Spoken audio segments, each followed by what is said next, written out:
demain, le quart d'heure lyonnais. Toute l'actualité chaque matin. Parce que Lyon demain se dessine aujourd'hui, voici l'essentiel de l'actualité en ce mardi. Nous sommes le 13 juillet. La circulation du Covid-19 poursuit sa reprise dans le département du Rhône.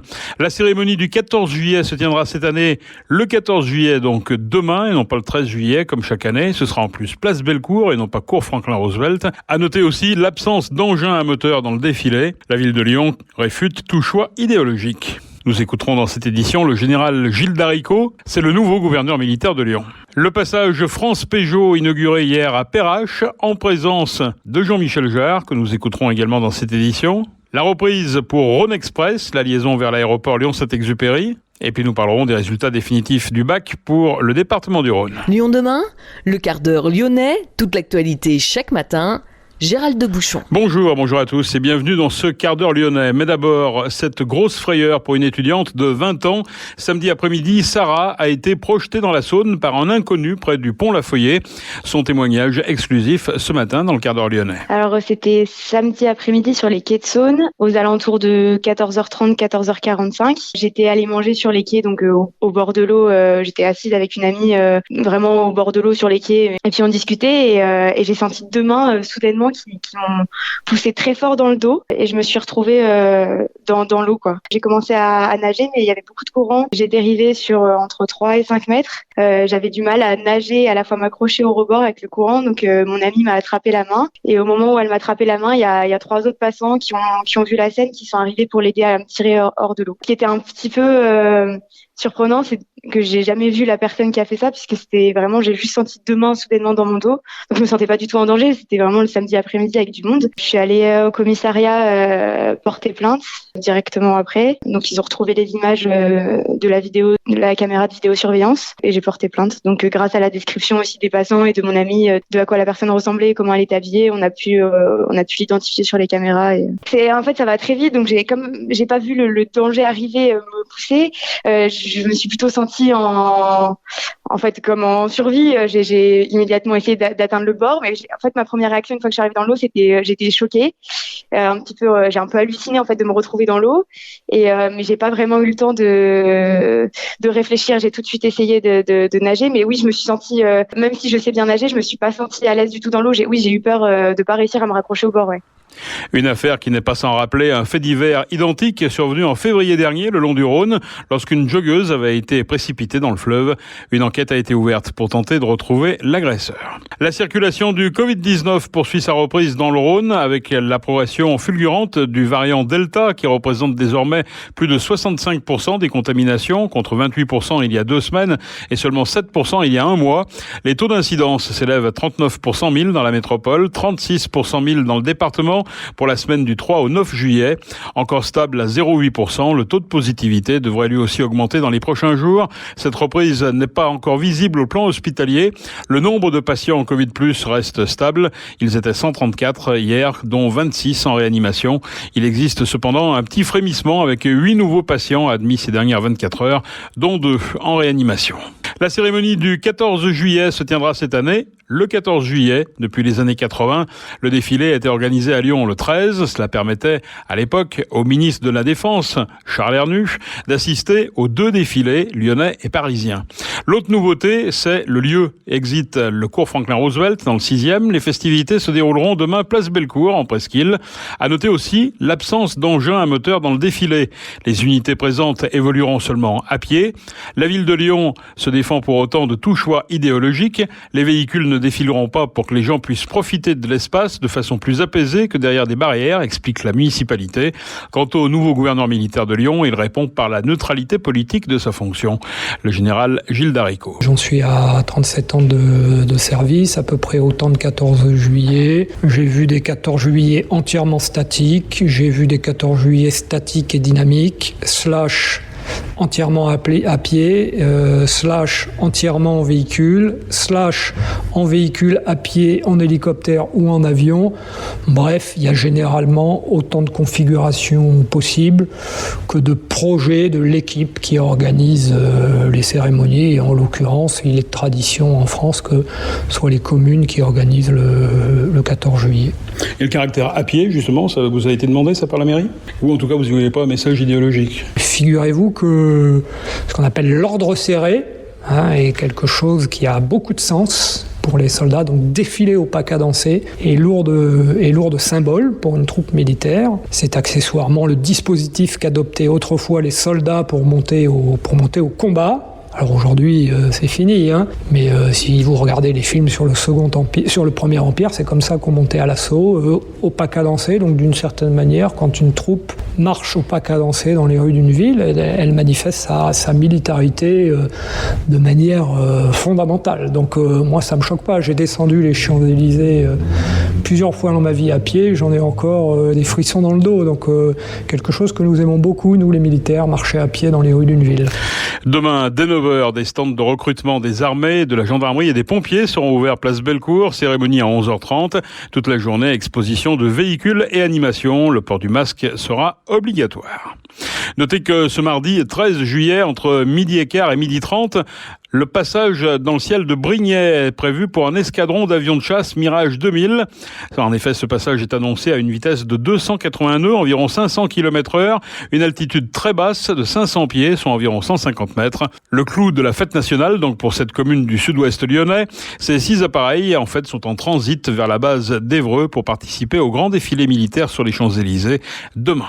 Le passage France-Peugeot à Perrache, la voûte ouest de Perrache, est devenu en effet un lieu très prisé des cyclistes et des piétons. Les explications de Léna Ménager. La voûte ouest de Perrache fait peau neuve sous le nom de la résistante France Peugeot. Le passage, autrefois réservé aux voitures, laisse aujourd'hui place aux piétons et aux vélos et permet ainsi de relier la place des Archives à la place Carnot. Gérard Pénaud, urbaniste missionné pour l'aménagement de la voûte ouest, nous explique la volonté de simplifier la circulation des modes doux dans le complexe multimodal de Perrache. L'idée initiale, ça a été de constater que les relations des piétons et des vélos entre la place Carnot et la place des Archives se faisaient dans des conditions très peu nobles, pour ne pas dire ignobles, avec évidemment le passage des voitures ou des camions, un bruit absolument assourdissant, un espace très mesuré pour les modes doux, et donc il nous a semblé absolument nécessaire de retrouver une fluidité, un plaisir, une évidence. Pour Leslie Gabriel, co-secrétaire de la ville à vélo, c'est en effet une grande amélioration en termes de simplicité et de sécurité. Un verrou qui saute pour les cyclistes, parce que du coup on peut traverser sous Perrache, qui est un gros point noir de la circulation sur la presqu'île. Et du coup c'est un grand tunnel large pour les cyclistes, les piétons, les trottinettes. Du coup je vois une bidirectionnelle large, très large. On est tous surpris de se dire waouh, c'est grand. Donc voilà, ça va pouvoir faire passer du monde, et puis c'est éclairé. Du coup aussi en termes de sécurité, en tout cas de sensation de sécurité, je pense que ça va être aussi un vrai gain. Et du coup, c'est vrai que ça va être assez agréable de se rendre en presqu'île avec ce tunnel.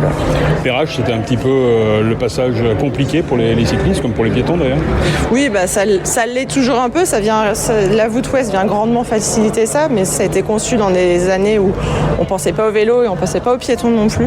Le passage France Peugeot est aussi un lieu de plaisance avec de nombreuses fresques tout le long des voûtes qui défilent sous l'œil du passant, invités à découvrir ou à redécouvrir Lyon le temps d'une promenade, comme nous l'explique Alim Ben Saïd, gérant de Cité Création. Et donc l'idée c'est de créer une sorte de promenade, un peu en concentré, de la ville de Lyon, comme si quelqu'un avait une heure ou 3/4 d'heure entre deux trains, descende et tout d'un coup redécouvre l'histoire de la ville de Lyon à travers des choses qui ont été imaginées mais pas construites, et des choses qui ont été construites, avec donc une séquence qui est la mobilité, c'est-à-dire tout ce qui est déplacement, une séquence qui est plutôt les paysages de la ville, c'est-à-dire la Saône, les collines, voilà. Et puis la partie bâtiments remarquables, on en a choisi une vingtaine. Alors bien sûr c'est subjectif, mais l'idée c'est de montrer des choses que même les Lyonnais ne connaissent pas. Par exemple, est-ce que quelqu'un a imaginé ce que c'était Confluence au début du siècle? Donc il y a des plans où on a retrouvé un immense phare, un peu comme le phare d'Alexandrie, qui a été imaginé à la pointe de la Confluence, et à côté on a mis l'image de la Confluence aujourd'hui. Une amélioration dans un secteur où la circulation reste compliquée. Il faut également souligner le nom de ce passage, France Pégeot, à la mémoire de la résistante emprisonnée en 1943 à la prison Saint-Joseph près de Perrache, puis déportée en 1945. Elle reviendra en France à la fin de la guerre en s'échappant et en voyageant sur le toit d'un wagon.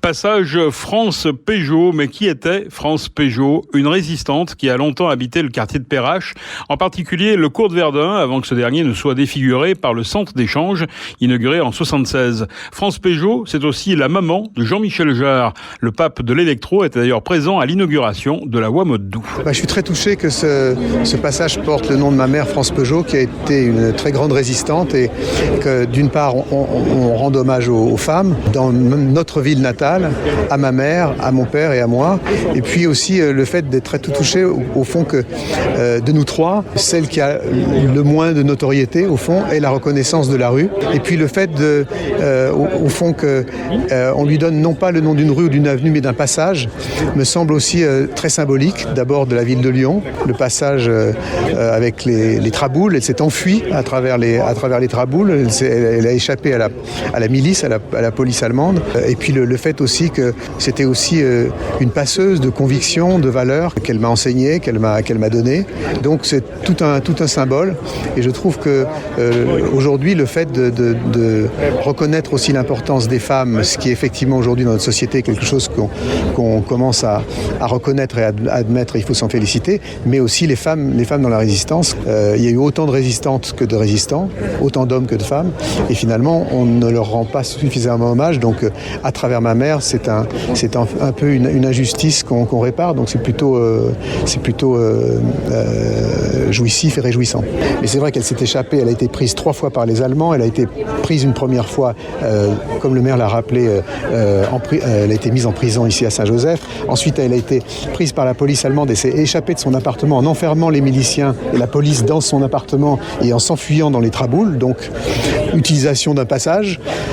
Et la troisième fois, elle est partie, elle a été déportée à Ravensbrück, et elle s'est échappée du camp, ce qui est quand même assez rare, avec 6 autres personnes. C'était en fin 44, début 45, l'année la plus difficile pour les déportés. Et elle s'est échappée, et en rentrant, comme le maire l'a dit, sur le toit d'un train de Berlin à Paris, en baissant la tête à chaque tunnel, puisque les gens étaient tellement, les femmes et les hommes déportés étaient tellement impatients de revenir à Paris et de revenir en France, qu'ils prenaient des risques énormes en se mettant sur le toit d'un train, et beaucoup ont été décapités parce qu'ils s'endormaient et ils ne voyaient pas les tunnels arriver. Donc des histoires absolument incroyables où elle-même, quand elle le racontait, avait l'impression qu'elle parlait de quelqu'un d'autre. Donc c'est quelqu'un qui aurait été... elle aurait été heureuse que les femmes de la résistance soient reconnues. Vous êtes un peu chez vous ici, c'est un peu votre quartier? Alors c'est tout à fait mon quartier, puisque mes grands-parents habitaient à Perrache, cours de Verdun. Comme je l'ai dit précédemment, je me réjouis beaucoup de cette initiative d'ouvrir Perrache, puisque un des prédécesseurs de Grégory Doucet, le maire Pradel, dans les années 60, se réjouissait de l'avoir fermé, Perrache, en construisant cette horrible autoroute à travers la ville. Il s'en réjouissait en étant fier d'être le seul maire avec celui de Los Angeles d'avoir une autoroute qui passait à travers sa ville, et qui a vraiment traumatisé tout le quartier, et à commencer par moi-même. J'ai même eu du mal à revenir à Lyon pendant quelques années à cause de ça, parce que mes grands-parents paternels, je pense indirectement, en sont morts de chagrin, finalement de voir que tout leur environnement avait été détruit de cette manière-là. Donc l'idée d'ouvrir Perrache et de lui rendre son âme est quelque chose qui me touche beaucoup, et que ma mère y soit associée, vous pouvez imaginer qu'en tant que Lyonnais, c'est quelque chose qui me touche particulièrement. Avec votre carrière internationale, en revanche, vous n'êtes pas très présent à Lyon, on ne vous rencontre pas tous les jours.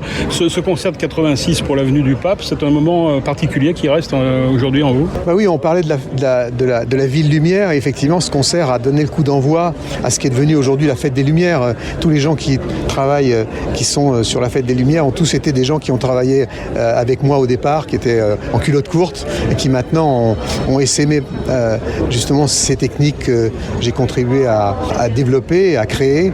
Et c'est formidable que ça se passe à Lyon. Et je pense que ce concert de 86 a été fondateur de toute cette idée justement de transformer la ville et de rendre hommage à la ville à travers la lumière, à travers les projections d'images, à travers les techniques qu'aujourd'hui tout le monde utilise et qu'au départ j'étais assez seul en tant que Lyonnais, avec une équipe aussi de Lyonnais à promouvoir. Jean-Michel Jarre, le fils donc de France Peugeot et de Maurice Jarre. Rhône Express connaît une augmentation de sa fréquentation avec plus de 2000 voyageurs quotidiens. Cette croissance est portée par la reprise du trafic aérien et ferroviaire en gare de Saint-Exupéry, avec une offre forte et des rotations toutes les 20 minutes, 7 jours sur 7, indique le Citral. En lien avec la période estivale, le Citral déploie d'ailleurs une nouvelle campagne de communication visible dès mi-juillet et qui s'articule autour de la signature « Optez pour la rapidité ».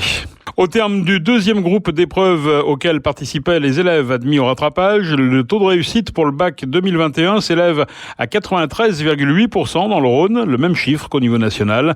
Dans l'Académie de Lyon, qui regroupe 3 départements, Rhône, Ain et Loire, 94% des candidats ont été admis. C'est la fin de ce quart d'heure lyonnais. Merci de l'avoir suivi. On se retrouve demain, même heure, même antenne. En attendant, restez prudents.